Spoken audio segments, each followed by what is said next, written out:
Hey guys, what's up there? Welcome to United Chokros. Man United nil, Man City 2. Another semi-final loss for Man United. It's a fourth in a year's time, and the curse of semi-final doesn't seem to end for us. A disappointing game for us. We were expecting our team to do much better considering the form that we were in, and with Man City's squad being depleted, not a lot of players available. Still, they did much better than us. That is really shocking and disappointing. Now, when the team sheet came out, the lineup was declared. I was disappointed at that point in time in itself because I thought in such an important game, it was very important for Eric Bailly to start. But what I've realized out of this game is no matter how well Eric Bailly plays, no matter how promising Axel Tuanzebe is, Lindelof and Maguire are his first choice centre backs. He thinks that they are the best centre backs available in his team and he is going to start them in such crucial games.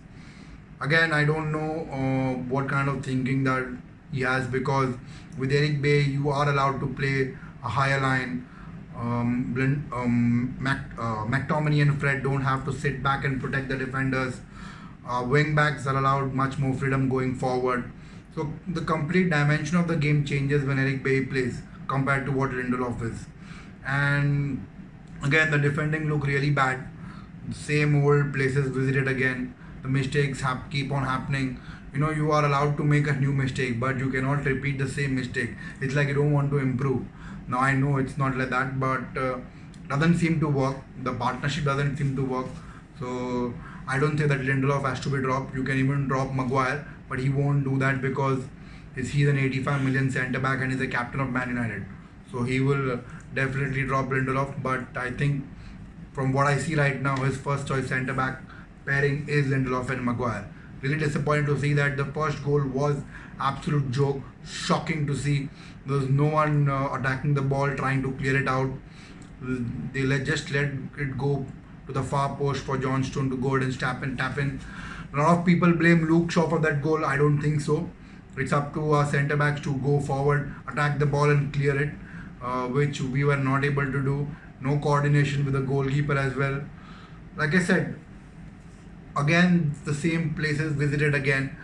Mistakes are repeating itself. It happened in the Sevilla game, the Leicester City game. So many games unable to clear lines. The crosses are not been dealt with, and a lot of goals have been scored from set pieces against us. We have to improve. I don't know who the defensive coach is, but he's not giving them proper coaching. Zonal marking doesn't seem to work for them. It's like when the ball is whooped in from a corner or a free kick, Harry Maguire says, I don't think it's for me. He let go and then suddenly realizes, oh shit, that's for me. By the time he tries to head the ball or tries to clear it, it's already past him. And Lindelof realizes, oh shit, he's missed it. I have to deal with it. When he tries to deal with it, he makes an error or he cannot reach there in time. So there's no coordination between our centre backs and we are suffering so much because of that. The amount of goals we are considering. It's not just this game, the Sheffield United game which we won, the West Ham game, we were lucky our goal scorers were able to score more goals and we could win those games, but our defense has been shaky and Lindelof and Maguire cannot start together. It's either has to be Bay or Tuanzebe along with them. One quick centre back has to play along with either of them. Otherwise, it's going to be a big problem for us. Now, doesn't change the fact that midfield was also not creative. No clear cut openings created. First half, I thought we were pretty decent. Come second half, we didn't play well. Bruno Fernandes got frustrated, and this is the thing I've been saying. A bad game from Bruno Fernandes is going to make us suffer. He's been here now for almost a year. The amount of games that he has, not played well is very less. You can hardly count on your fingers. That's how effective he has been. And this was one of the games that he was not at his best. So this is what will happen. Other players will have to step up in those games.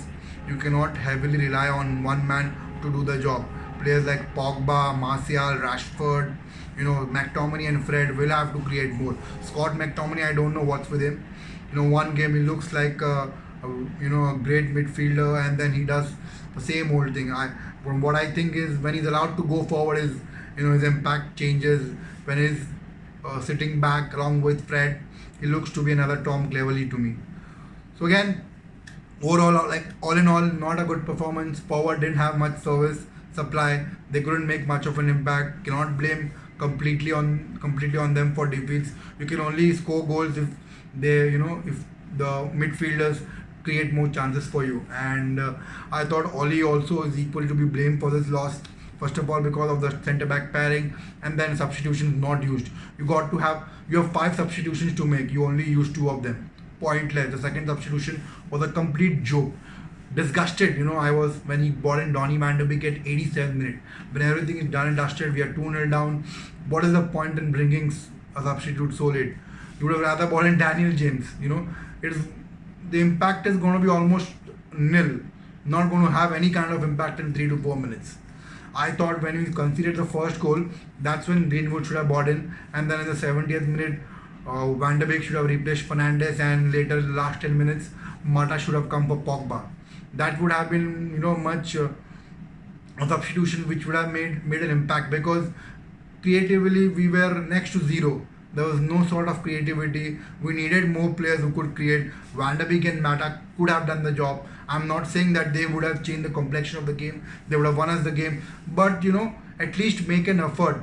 Use your substitutes. It's not that, you do not have players who can't do well. They are good quality players. They have done pretty well when they have played for United. They have made some impact somewhere in their career playing for us. So why not use them? It's not working. Bruno's getting frustrated. Pogba's getting frustrated. Change the tactics. Change things.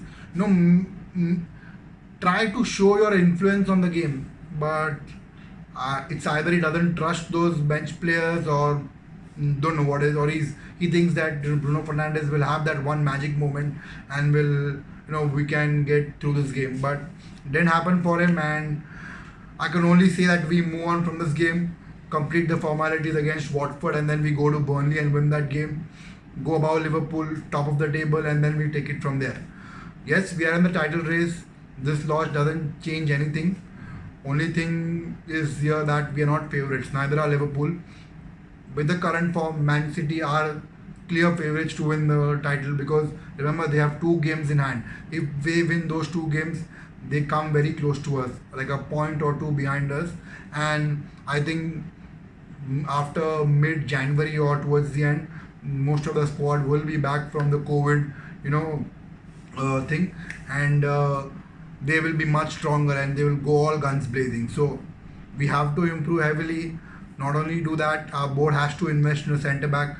Buying a centre back is so imperative, because even if Solskjaer realizes his mistake and starts Bailly and Maguire, if Eric Bailly was to get injured on 1st of February, we again go back to Maguire and Lindelof. We don't want to do that. Signing a centre back is very important. That's what Man City did in the summer transfer window. They realized that the centre back pairing is not working. They are not good defensively. They bought in Nathan Ake, they bought in Ruben Diaz. Did not have to spend 80 million for a defender. Nathan Ake cost them 43 million, and Ruben Diaz was 60 million. So with right kind of attitude and scouting, you can sign a player for 50-60 million. All you have to do is look into the market and act quickly. That's what we have to do. Let's not wait till summer. Let's buy a defender this January, so that we can do much better. The chance of us winning the title is only 10%. Man City are clear favourites to win the title this year.